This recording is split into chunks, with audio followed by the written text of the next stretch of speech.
Hello UT and hello the world, I'm your host, Andrew Rosas. As some of you know, UT is home to many amazing treasures.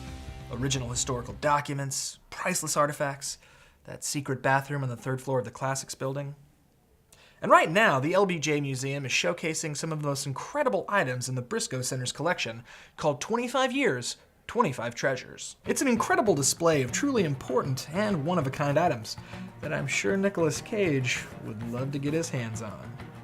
Presumably to pay his back taxes. But we here at The Hook got a special tour of part of the exhibit from Benjamin Wright, the Director of Communications for the Briscoe Center. So, let's go. We're here at the LBJ Library and Museum, and we're here with Benjamin Wright to take us on a tour of the treasures collection. So tell us a little bit about this collection kind of in general. So the treasures exhibit is pulled together from lots of collections at the Briscoe Center. It's a celebration of the center's 25th anniversary. We're sort of celebrating that through 25 of what we're calling historical treasures. These are some of the most valuable items of historic value at the university, and they are rare and unique and compelling on one side, and yet they also, each of them tells us something. They're full of information. There are things about history we may not know if these things didn't exist, so they're sort of important on both those fronts. Awesome. Well, let's take a look at some of these treasures. Well, we'll start here with this 1703 map by Guillaume Delisle. My French isn't great. I hope yours is. So it's terrible.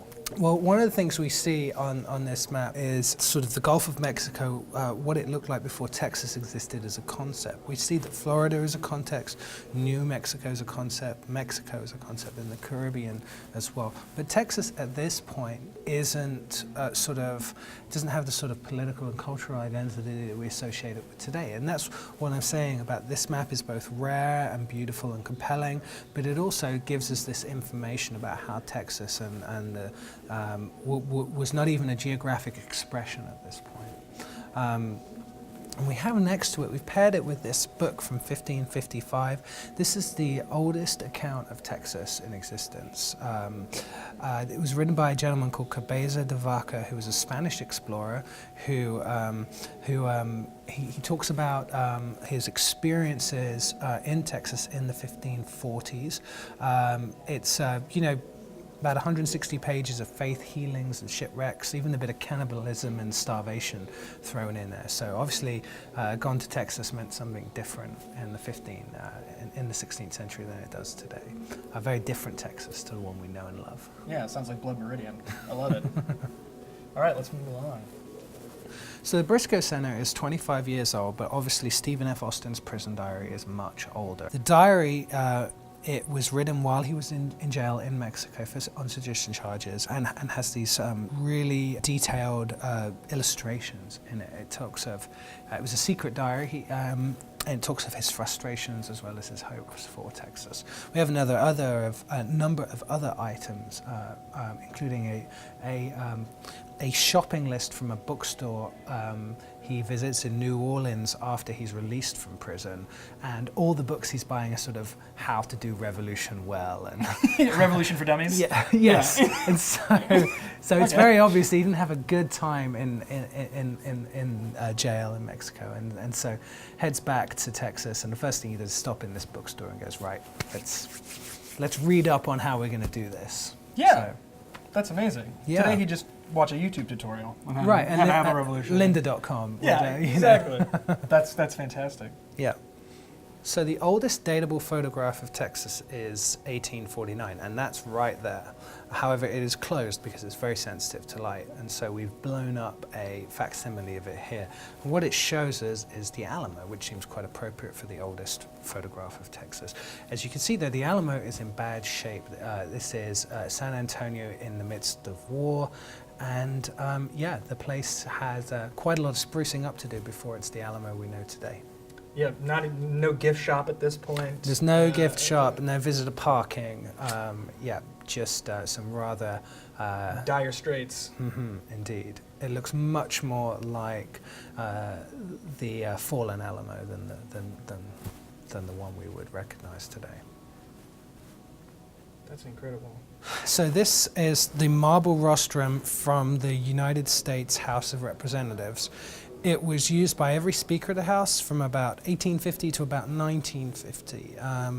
And in front of it, many famous speeches have been given, including FDR declaring war on Japan in 1941. It weighs over a ton and it breaks into 13 pieces, so sort of a team of expert art handlers had to deconstruct it, bring it down, and then reconstruct it. If marble could talk. You know. If marble could talk. This Joe Rosenthal print was made by Mr. Rosenthal in '97. It's one of the most famous photographs in existence. And what's precious about this was it's been made from the original negative. So the light, this is made from the negative, which was imprinted by the actual light. And I just think there's a sort of cool sort of connectivity with that to the actual original scene going on. This is an untouched, unretouched image, and so you can see thumbprints and other sort of imperfections, if you like, that show you just that this really is the original. But then all the detail is there in all its glory. So again, we have that combination of it being compelling, precious, beautiful, but also embodying vital historic information that we otherwise wouldn't have. My thanks to Benjamin Ride for giving us a personal tour and sharing all his knowledge about these amazing artifacts. I suggest going to see the collection for yourself, so head over to the LBJ Museum, because thanks to the space-time continuum, these artifacts are only getting older and more valuable by the second. Hey, if you like this video, please share it with your friends, like us on Facebook and other social media. You can also follow me on Twitter @Mr. Andrew Rosas, and also follow the Texas Exes as well. As always, I'm your host, Andrew Rosas, reminding you to stay hooked.